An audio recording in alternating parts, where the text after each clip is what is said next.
This presentation will provide a brief summary of the book Men of Science, Men of God, and suggest ways it can be used in the elementary or middle school classroom.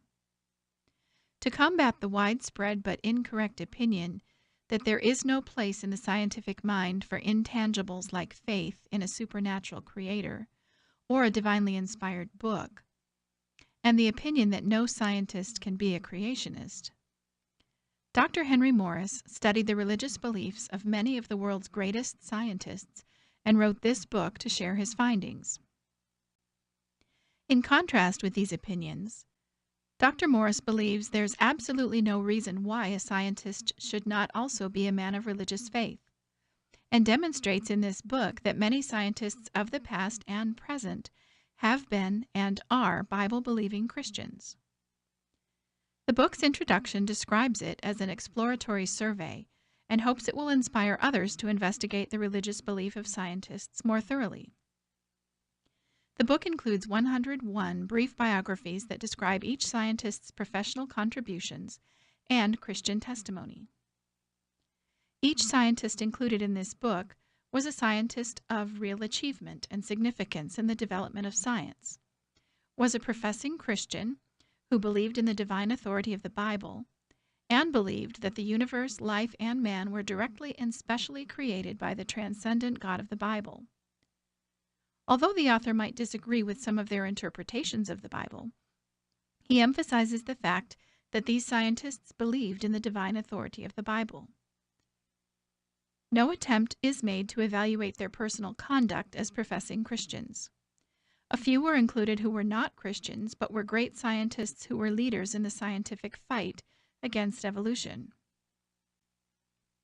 In the first chapter, Dr. Morris points out that in spite of the notion that there is a fundamental conflict between biblical Christianity and science, thousands of scientists of the past and present have been and are Bible-believing Christians.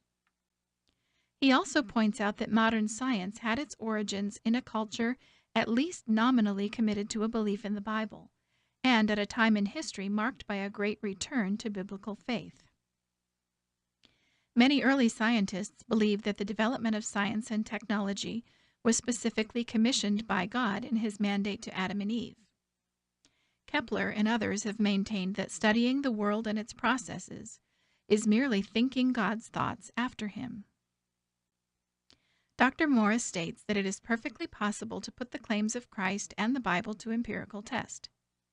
Many scientists have submitted to Christ, tested his promises, and experienced personal regeneration. In addition to testing the Bible personally, many scientists have evaluated the scientific perspective and statements in Scripture in terms of the known data from multiple scientific fields, and have found that the Bible has stood the test. One of the most compelling chapters in Men of Science, Men of God is Chapter 3, which describes the belief of many founders of science. Included are Leonardo da Vinci, an influential scientist and inventor, Johann Kepler, the founder of physical astronomy, Francis Bacon, who formulated the scientific method, Blaise Pascal, the well-known mathematician, Robert Boyle, the founder of modern chemistry, and numerous others from the fields of natural history, geology, statistics, economics, botany, and medicine. Successive chapters list and describe believing scientists from these historical periods. Chapter 4 includes Sir Isaac Newton, one of the greatest scientists who ever lived, Carl Linnaeus, the father of biological taxonomy, as well as leaders in the fields of ecology, geology, astronomy, paleontology, math, and calculus. An outstanding astronomer from this period, William Herschel, is quoted as saying, "The undevout astronomer must be mad." In spite of increasing religious skepticism during the period just before Darwin, faith in God and the Bible were still strong. Believing scientists of this time included physicist Michael Faraday and inventor Samuel Morse, as well as Joseph Henry, John Dalton, George Cuvier, and Humphrey Davy. Joseph Henry was a great physicist from this time period, who was also the first secretary and director of the Smithsonian Institute. In all his experimentation, he was known to stop, worship God, and then pray for divine guidance at important places in his experiments. Two scientists in Chapter 5 made discoveries that were directly related to their belief in the Bible. One was Matthew Maury, who is known as the Pathfinder of the Seas. He believed that if God said there were paths in the seas, it should be possible to find them. He spent the majority of his career charting ocean currents. The other was James Simpson, who discovered chloroform and laid the foundation for modern anesthesiology. It is said that the motivation for his research came from Adam's deep sleep in Genesis. During this time period, John Herschel, another outstanding astronomer like his father William, said that all human discoveries seem to be made only for the purpose of confirming more and more strongly the truths that come from on high and are contained in the sacred writings. Even in the difficult years after the publication of Darwin's book, there were still many outstanding scientists who believed the Bible, including Lord Kelvin, a physical scientist who worked on thermodynamics, Gregor Mendel, the father of genetics, and Louis Pasteur, whose germ theory replaced the idea of spontaneous generation, and many others who stood in opposition to the theory of evolution. Included in Chapter 6 is a description of the Declaration of Students of the Natural and Physical Scientists that was signed in 1864 by 717 scientists. In response to Darwinism, these scientists affirmed their confidence in the scientific integrity of Scripture. During the modern period, as Darwinism was becoming entrenched, there were noticeably fewer scientists of faith. These included William Ramsay, who studied radioactive decay and was the co-discoverer of argon and other inert gases, and Wernher von Braun, a German rocket scientist during World War II, who migrated to the United States after the war and became the director of NASA. Chapter 8 doesn't attempt to include biographies of scientists who are still living, but describes a dramatic revival of creationism. In addition to dozens of creationist organizations, there are now thousands of Bible-believing scientists today who are proposing creation as a serious scientific alternative to evolution. The appendix contains over 40 of the 101 scientists from the book, listed in chronological order along with their discipline, discovery, invention, or contribution. The index contains all scientists from the book, listed in alphabetical order with page numbers. There are lots of ways that the compatibility of science and faith can be emphasized in your classroom all year long. The next few slides contain suggestions for a kickoff project, ideas to use throughout the year, and ways to incorporate this topic into a year-end science fair. You may choose to do them all or select individual activities from the lists. Perhaps starting with a few and building from year to year will be the most practical option. If you are using the By Design Science textbooks from Kendall Hunt Religious Publishing, a beginning of the year kickoff would fit nicely with the Inquiry Handbook Science Skills section at the beginning of each book. The content of the 6th grade book would fit especially well. In addition, you may wish to show a set of 4 short Origins Curriculum Resources videos that help to explain the scientific process. Video 3 includes an interview with a modern scientist whose belief in the Bible has been beneficial in furthering his scientific research. An additional resource you may want to check out is this set of DVDs from the Geoscience Research Institute called Thinking Creation.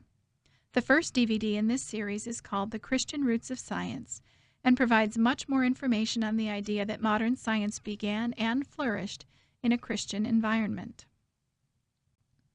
After an introduction that focuses on the compatibility of science and faith, focus on Chapter 3 of Men of Science, Men of God. Have each student select a scientist from the chapter to study. He or she could create a poster about the scientist and make a presentation to the class. Collect student posters and keep them to display at an end-of-the-year science fair. As a class, create a timeline to display on a wall or bulletin board.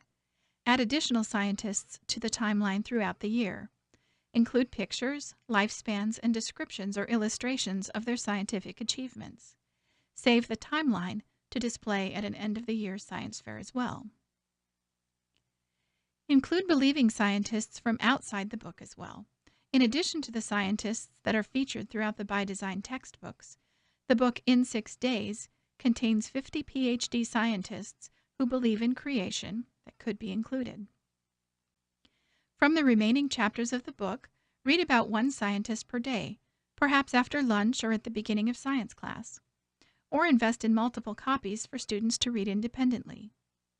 As you work your way through the rest of the book, keep track of which scientists would fit best into the 4 different units: life science, human body, earth and space science, or physical science. Then another year you can read each biography during the unit where it fits best. Invite a Christian scientist to speak to your class. Have students explore the websites of creationist organizations like those mentioned in Chapter 8 to learn about scientists who believe. Be sure to include these: the Geoscience Research Institute, which is staffed by Seventh-day Adventist scientists, the Discovery Institute, the Institute for Creation Research, which includes a whole section of Man of Science, Man of God features, and Answers in Genesis. Once a month, show a video featuring scientists who believe in creation in the Bible. A great source for these kinds of videos is Illustra Media, which has made The Privileged Planet, Metamorphosis, Unlocking the Mystery of Life, and Flight, the Genius of Birds. Near the end of the year, have a science fair. On a prominent wall, display the class timeline created throughout the school year. Beside their regular science fair projects, have each student display the poster he or she created about an individual scientist at the beginning of the year. Begin the science fair with a short worship program that includes music and readings related to God's creation. Consider dividing students into groups to find music, scripture, beautiful pictures, and meaningful quotes from famous Christian scientists that would go with the 4 science units: life science, human body, earth and space science, and physical science. Quotes could be read by students dressed up as the scientist who made the statement. Consider creating a responsive reading to get the audience involved. Without belaboring the point, weave science and the worship of God together.